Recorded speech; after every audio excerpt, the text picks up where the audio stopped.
I never thought my marriage would turn into a nightmare. Not when I was married to Ava Sinclair, the woman everyone envied, the powerful CEO who stole hearts effortlessly, including mine.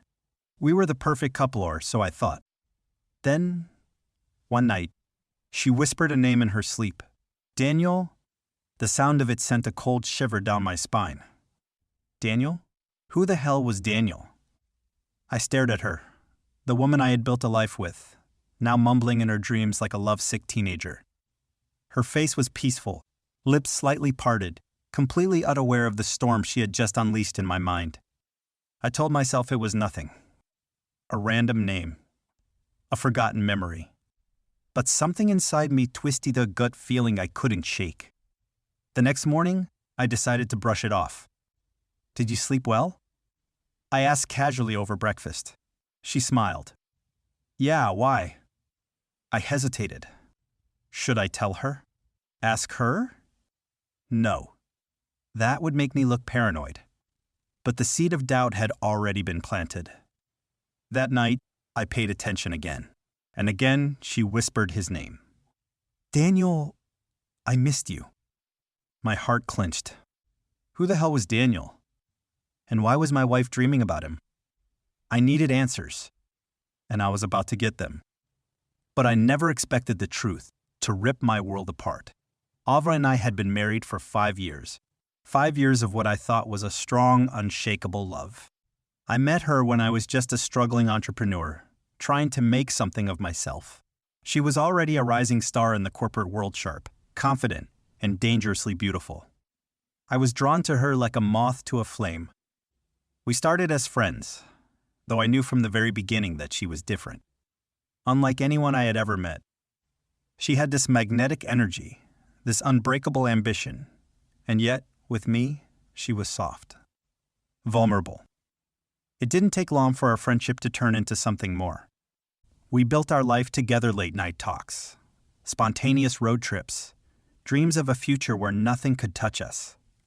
She was my person, the one I trusted above all else. When she got the opportunity to become the CEO of Sinclair Enterprises, I was her biggest supporter. I stood by her, proud of the woman she had become, of the empire she was building. Sure, things got busier. Late nights at the office, business trips, high-profile meetings. But she always made time for me, or at least I thought she did. We had a tradition: Sunday mornings were ours. No work, no distractions. Just us, coffee in hand, talking about everything and nothing. Do you ever regret it? I had asked her one Sunday as we lay on the couch, tangled together like we had all the time in the world. Regret what? She murmured, running her fingers through my hair. Choosing this life, the CEO life, the stress, the pressure. She smiled. Not for a second. I have everything I ever wanted. Then she kissed me, slow and deep, including you. I believed her. I wanted to believe her. But now, after hearing that name in her sleep, everything felt different. Ava wasn't the kind of woman who got haunted by the past.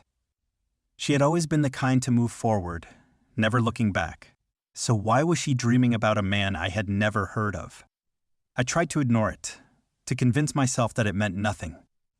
But the more I thought about it, the more I realized something disturbing. I knew everything about Ava Sinclair, her favorite wine, the way she laughed when she was nervous, the scar on her knee from when she fell off her bike as a kid. But I didn't know Daniel, and that was about to change. I told myself I was overthinking, that it was just a name, a meaningless dream. But the doubt gnawed at me. And doubt, once planted, grows like a disease. That week I started paying closer attention. To the way Ava's phone screen always faced downward. To the late-night emails, the sudden business trips that never used to be so frequent. To the way she would sometimes seem distracted, lost in thought. I told myself I was being paranoid. That this was just stress, work, exhaustion. But then, on Friday night, everything changed. Ava was working late again. At least, that's what she told me. I decided to surprise her. She had forgotten her lunch on the kitchen counter that morning, and I figured a thoughtful gesture wouldn't hurt. Maybe I was overanalyzing things. Maybe I just needed to see her, to remind myself of what we had. I drove to her office, my heart hammering in my chest. The Sinclair Enterprises building loomed ahead, its glass windows reflecting the city lights. I stepped inside, nodding at the security guard. "Hey, I'm here to see Ava." He hesitated. "She's not here," he finally said. My stomach dropped. "What do you mean?" "She told me she was working late." The guard looked uncomfortable, like he had already said too much.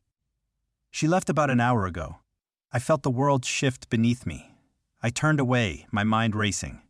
I tried calling her. No answer. Where was she? I stood in the parking lot, gripping my phone, trying to think rationally.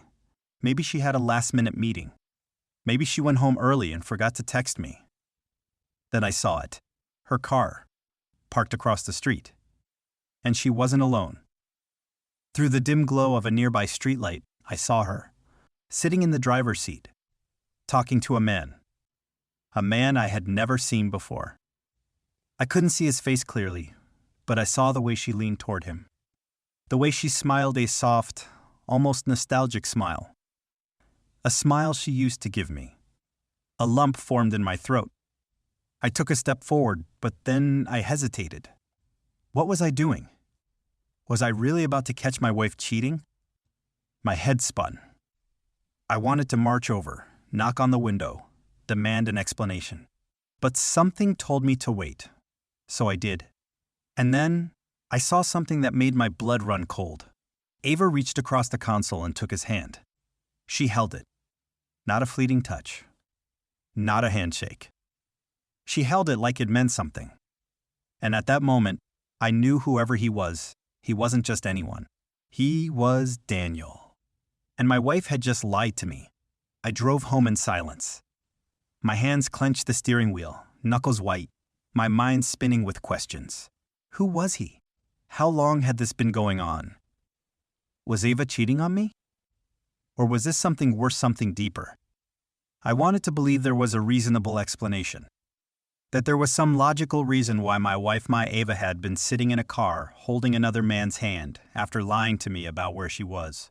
But deep down, I already knew the truth. Lies don't come out of nowhere. Lies are built, brick by brick, over time. And I had no idea how many bricks Ava had stacked between us. By the time I got home, the house felt different. Colder. Emptier. I poured myself a drink, ignoring the shaking in my hands. The glass clinked against the countertop. I took a sip, but it did nothing to calm me. What do I do? Confront her? Demand answers? Or wait? Gather more information? I wanted to be rational. I needed proof. But every second that passed, I felt my anger growing. The sound of the front door unlocking made my heart lurch. Ava walked in, looking as put together as ever. Her sleek black dress hugging her figure, her hair perfect, her makeup untouched. Like she hadn't just spent her evening lying to me. She smiled when she saw me. "Hey, you're still up?" I swallowed the lump in my throat. "Yeah." She set her purse down and walked over, pressing a soft kiss to my cheek. "You okay? You look tense." I let out a small laugh, bitter, humorless. "Tense? Yeah, maybe a little." She frowned. "What's wrong?"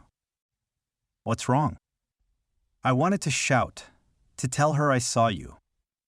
I saw you with him. I saw the way you looked at him. But instead, I just shook my head. "Long day," I muttered. Ava studied me for a moment, then reached for her phone. She checked something, typed quickly, then set it face down on the counter. The way she always did. I felt a sharp sting in my chest. There was a time when Ava and I never hid things from each other, when she would tell me everything. But now she was slipping through my fingers. And the worst part? I had no idea if I could get her back. I couldn't sleep that night. Every time I closed my eyes, I saw Ava's hand in his.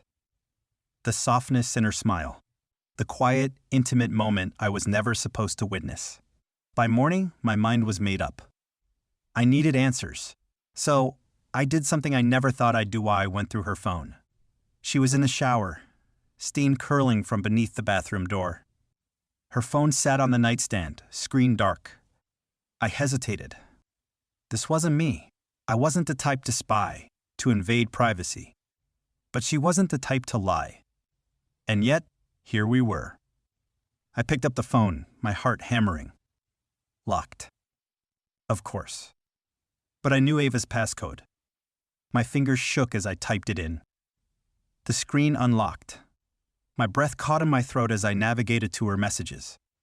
There, at the top, was a name that made my stomach drop. Daniel. I clicked. The thread was short, but it was enough to send my world crumbling. Daniel, I'm in town. We need to talk. Ava. Not now. He can't know. Daniel. You owe me this, Ava. Ava. Fine. Tomorrow. Same place. A fresh wave of nausea hit me. She knew I couldn't know. She had been hiding him. From me. Before I could read more, the water shut off. Shit. I hurriedly locked her phone and placed it back on the nightstand, forcing myself to breathe. I needed to stay calm. Act normal. But my mind was already racing with one thought. Who the hell was Daniel? And what did Ava owe him? I couldn't pretend anymore. Not after reading those messages. Ava had been lying to me. And I needed to know why. That night, I waited. I watched her. Every movement, every glance at her phone. Every time she forced a smile my way. She thought I didn't know.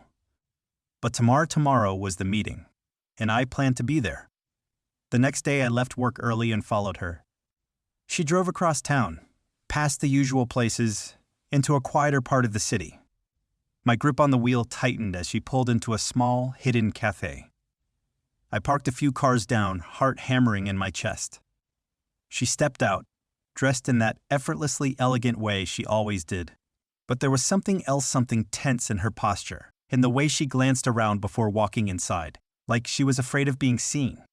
I followed, careful, staying in the shadows. Through the cafe's window, I spotted her. Sitting across from him, Daniel, the man who had been haunting my marriage. He was older than me, with sharp features and an air of confidence that made my stomach twist. There was something familiar about him, but I couldn't place it. I moved closer, stepping inside quietly, staying near the back. Their voices were low, but I could hear them. You shouldn't have come, Ava said, her tone clipped. You left me no choice, Daniel replied. He leaned forward, his gaze locked onto hers. I've waited long enough, Ava. He deserves to know. My pulse spiked. Know what? Ava exhaled sharply, rubbing her temples.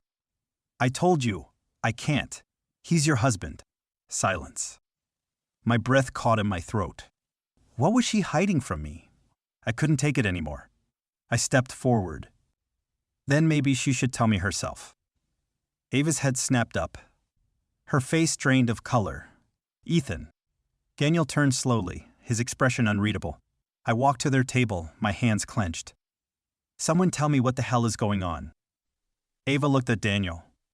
Then at me. And then, she said the words that shattered my world. Ethan Daniel is my first husband. The room spun. First husband? I stared at her, trying to process, trying to breathe. You were married before, and you never told me? She swallowed, guilt flashing in her eyes. It was years ago. I didn't think it mattered.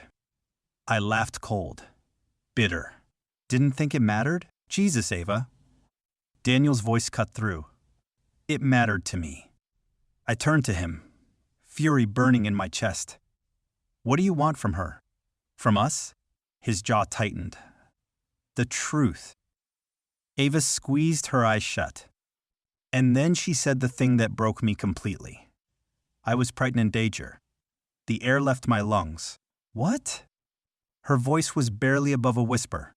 Years ago, before the divorce. I was pregnant, but I lost the baby. I staggered back. She'd been carrying a child. His child. And she never told me. The betrayal sliced through me. Not just the lies, but the secrets. The life she had before me, one I never even knew existed.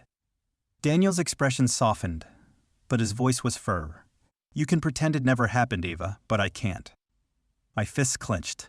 So, what now? I spat. You reconnect? Run off into the sunset? Were you ever going to tell me? Ava's eyes filled with tears. I never wanted to hurt you. I laughed, shaking my head. Too late. Because in that moment, I realized I didn't know my wife at all. A heavy silence fell over the cafe. Ava sat there, tears brimming in her eyes, while Daniel watched me with something unreadable in his expression. But I couldn't look at either of them. With the woman I had built a life with had been hiding an entire marriage. A child. A past she never once thought to share. And now, I was supposed to just understand? I pushed back from the table, my chair scraping against the floor. I need some air. Ava reached for me. Ethan, wait. I stepped back before she could touch me. I wasn't ready. Maybe I never would be. I walked out, my chest tightening with every step. The cold air hit me like a slap, but it didn't clear my head. Nothing would. Because the life I thought I had? The woman I thought I knew? It was all built on lies. Ava came home late that night. I was sitting in the dark when she walked in. She froze when she saw me, her keys jangling in her hand. You didn't answer my calls. I stared at her. I had nothing to say. She swallowed hard, setting her things down. Ethan, I know this is a lot, but please just talk to me. Talk to her?